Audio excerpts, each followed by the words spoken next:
শুকনো কার্পেটে আগুন ধরে গেল দ্রুত। আগুনের শিখা দেখে নার্সের আত্মা চিৎকার করে উঠল।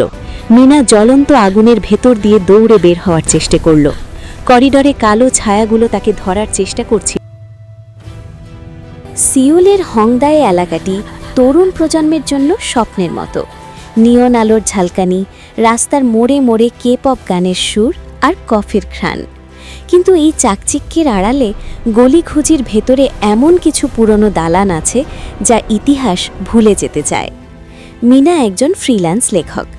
অনেক কষ্টে এসে একটি স্টুডিও অ্যাপার্টমেন্ট ভাড়া পেয়েছে। ভাড়া অস্বাভাবিক কম, মাত্র ৩ লাখ উয়ন। মিনার ভাগ্য খুলে গেছে। কিন্তু যে ভবনের লিফটে উঠলেই অদ্ভুত এক পচা গন্ধ নাকে আসে, সেখানে ভাগ্য নয়, অন্য কিছু অপেক্ষা করছিল।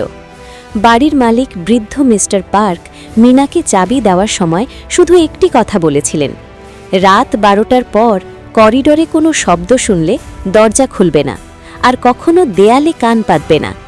মিনা তখন হেসেছিল, ভেবেছিল বৃদ্ধ মানুষ হয়তো একটু বেশিই কুসংস্কারাচ্ছন্ন। প্রথম 3 দিন ভালোই কাটল, কিন্তু চতুর্থ রাতে মিনা লক্ষ্য করল পাশের ঘর 404 নম্বর ঘর থেকে খসখস শব্দ আসছে। মনে হচ্ছে কেউ একজন নখ দিয়ে দেয়ালে আঁচড় কাটছে। মিনা জানত ওই ঘরটি খালি, সে ভাবল হয়তো ইঁদুর। রাত ঠিক 2:15। মিনার তন্দ্রাচ্ছন্ন ভাবটা কেটে গেল এক তীব্র শীতলতায়। তার ঘরের এসি বন্ধ, কিন্তু ঘরটা যেন বরফের মতো ঠান্ডা। হঠাৎ তার কানে এলো একটি খুব ধীর কণ্ঠস্বরের গুনগুন গান। কোনো মেয়ে হয়তো হানা দুল গুনে গুনে পুরনো কোনো কোরিয়ান ছড়া গাইছে। মিনা দেয়ালের কাছে কান পাতল।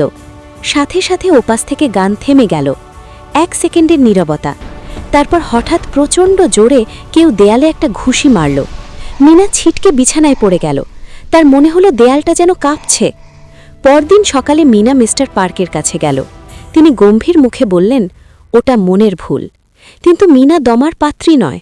সে গোপনে অ্যাপার্টমেন্টের সিসিটিভি ফুটেজ দেখার চেষ্টা করল। কিম ছিল মিনার পরিচিত। কিম মিনাকে ফুটেজ দেখালো। রাত 2:15। মিনার দরজার সামনে করিডর একদম ফাঁকা, কিন্তু ভালো করে লক্ষ্য করতেই মিনার মেরুদণ্ডে হিমস্রোত বয়ে গেল। মিনার দরজার নিচ দিয়ে কালো রঙের ঘন তরল কিছু একটা ভেতরে ঢুকছে, আর ঠিক মিনার দরজার ওপরের সিলিং থেকে একটা লম্বা ফ্যাকাশে হাত ঝুলে আছে, যা ক্যামেরার অ্যাঙ্গেলের কারণে অর্ধেক দেখা যাচ্ছে। হাতটার আঙুলগুলো অস্বাভাবিক লম্বা আর নখগুলো কালো। কিম ফিসফিস করে বলল, মিনাশি, এই বিল্ডিংটি একটি পুরনো হাসপাতালের ওপর তৈরি। 404 নম্বর ঘরে 10 বছর আগে একজন নার্স আত্মহত্যা করেছিলেন।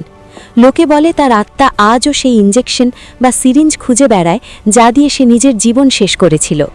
সেদিন রাতে মিনা ঘরে ফিরতেই দেখল তার টেবিলের ওপর একটি খাম রাখা আছে।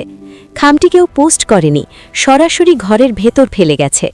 খাম খুলতেই দেখা গেল ভেতরে একটি পুরনো ছবি, একটি পরিবারের ছবি, যেখানে মা বাবার মুখগুলো অ্যাসিড দিয়ে পোড়ানো, শুধু মাঝখানে ছোট্ট মেয়েটির মুখ অক্ষত। মেয়েটি হুবহু মিনার মতো দেখতে।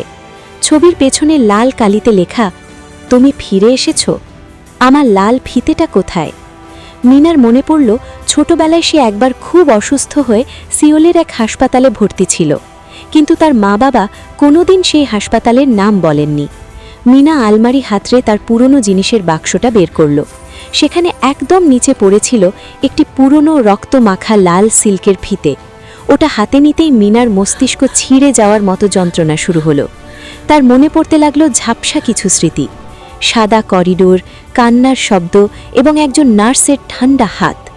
মিনা আর সহ্য করতে পারছিল না। সে চাইল আজই সব শেষ করতে।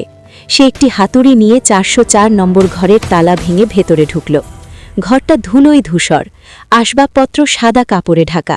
ঘরের মাঝখানে একটি বড় আয়না। মিনা আয়নার সামনে দাঁড়ালো। আয়নায় তার প্রতিবিম্ব দেখা যাচ্ছে না, তার বদলে সেখানে দেখা যাচ্ছে সেই নার্সকে। নার্সের মুখটা অর্ধেক পচে গেছে, একদিকের চোখ ঝুলে আছে। সে মিনার দিকে তাকিয়ে হাসছে। হঠাৎ মিনা অনুভব করল তার গলায় কেউ ফাঁস দিচ্ছে। সেই লাল ফিতেটা, যেটা সে পকেটে রেখেছিল, সেটা নিজে থেকেই মিনার গলায় পেঁচিয়ে ধরছে। মিনা দেয়ালের দিকে তাকালো। দেয়ালে হাজার হাজার মানুষের চুল আটকে আছে। সেগুলো যেন মিনার দিকে এগিয়ে আসছে তাকে গিলে খাওয়ার জন্য। নার্সটি কথা বলতে শুরু করল। তার কণ্ঠস্বর যেন হাজারটা ভাঙা কাঁচের টুকরো।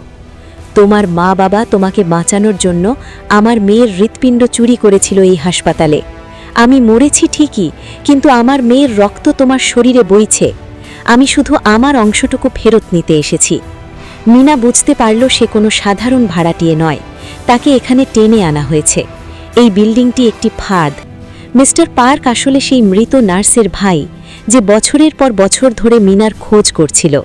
ঘরের কোণ থেকে মিস্টার পার্ক বেরিয়ে এলেন, তার হাতে একটি ধারালো অস্ত্র। তিনি বললেন, অনেক দেরি হয়ে গেছে মিনা, তোমার রক্ত দিয়ে আমার ভাগ্নিকে আবার ফিরিয়ে আনব। মিনা শেষবার চেষ্টা করল। সে মেঝের উপর পড়ে থাকা একটি পুরনো ল্যাম্প ফেলে দিল। পুরনো কার্পেটে আগুন ধরে গেল দ্রুত। আগুনের শিখা দেখে নার্সের আত্মা চিৎকার করে উঠল। কোরীয় লোককথা অনুযায়ী অশুভ আত্মা আগুনকে সবচেয়ে বেশি ভয় পায়। মিনা জ্বলন্ত আগুনের ভেতর দিয়ে দৌড়ে বের হওয়ার চেষ্টা করল। করিডরে কালো ছায়াগুলো তাকে ধরার চেষ্টা করছিল, কিন্তু আগুনের তেজে সেগুলো পিছিয়ে যাচ্ছিল। মিনা কোনো মতে সিঁড়ি দিয়ে নিচে নেমে এলো। পেছনে তখন পুরো বিল্ডিং দাউ দাউ করে জ্বলছে। পরদিন খবরের কাগজে খবর এলো, হংদায় এলাকায় পুরনো অ্যাপার্টমেন্টে অগ্নিকাণ্ড। ধ্বংসস্তূপের ভেতর থেকে কোনো মৃতদেহ পাওয়া যায়নি। মিনা এখন অন্য এক শহরে ছদ্মনামে বাস করছে। সে ভেবেছিল সে মুক্ত। একদিন সে বাথরুমে গিয়ে মুখ ধুচ্ছিল। আয়নার দিকে তাকাতেই সে স্থির হয়ে গেল। মিনার নিজের মুখটা ধীরে ধীরে বদলে যাচ্ছে। তার একদিকের চোখটা সামান্য নিচে নেমে আসছে, ঠিক সেই নার্সের মতো। সে তার গলার দিকে তাকালো। সেখানে পোড়া দাগের ওপর ফুটে উঠেছে একটি অক্ষরের মতো চিহ্ন, কোরীয় ভাষায়, যার অর্থ অপেক্ষা। হঠাৎ ঘরের বাতিটা নিভে গেল। মিনা অন্ধকারে শুনতে পেল সেই পরিচিত গুনগুন গান, হানা দুল, তুমি কি আমার জন্য তৈরি? বন্ধুরা, গল্পটি যদি তোমাদের ভালো লাগে তাহলে লাইক, কমেন্ট, শেয়ার করো, এবং তোমরা যদি এর পরবর্তী পার্টটি দেখতে চাও তাহলে কমেন্টে লিখো পার্ট 2।